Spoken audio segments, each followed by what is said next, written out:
Guys, welcome to back my new blog. And এই 3D আলপনা দেখে কি তোমরা মনে করছো এটা 3D? না, এটা আমি করেছি। অ্যান্ড দেখো আমার জামার সঙ্গে এই লাল কালারটা মিলে গেছে, তাই না? হ্যাঁ। অ্যান্ড নিচের ডিজাইনটার সঙ্গে এই ডিজাইনটা আমি এখন কপি করব, কিন্তু মাঝখানের ডিজাইনটা এত সুন্দর হয়েছিল, কিন্তু ওটা ক্লিক করতে পারিনি, আমি ভুলেই গেছিলাম। তো এটা আমি অর্ধেক ডিজাইনটা কালকে করছিলাম, অ্যান্ড আজকে এই অর্ধেকটা করতেছি।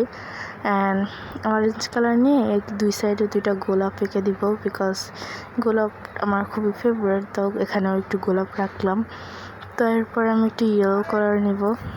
ইয়েলো কালার মানে এটা আমি রেইনবো টাইপের রাখার চেষ্টা করছি। আমার চ্যানেলটাকে তোমরা সবাই সাবস্ক্রাইব করে দাও প্লিজ, কারণ আমি ছোট একটা ইউটিউবার, আমাকে একটু সাপোর্ট করলে তোমাদের কিছু হবে না। মানে আমাকে একটু সাপোর্ট করো অ্যান্ড আমার ফুল ভিডিওটা দেখে যাবে। Subscribe and like comment share করলে তোমাদের কোনো ক্ষতি হয়ে যাবে না। তো এরপরে গাঢ় ডার্ক গ্রিনটা নিয়ে আমি দুই সাইডে দুটো পাতা দিয়ে দিচ্ছি। অ্যান্ড দেখতেই পাচ্ছি এখানে কতগুলো কালার, আসলে রিয়েলিস্টিক একটু করতে চাইছিলাম। অ্যান্ড পুরো ডিজাইনটা তোমাদের কাছে কেমন লাগছে অবশ্যই কমেন্ট সেকশনে বলে যাওয়া। Support me, I hope you like it my video. আল্লাহ হাফেজ।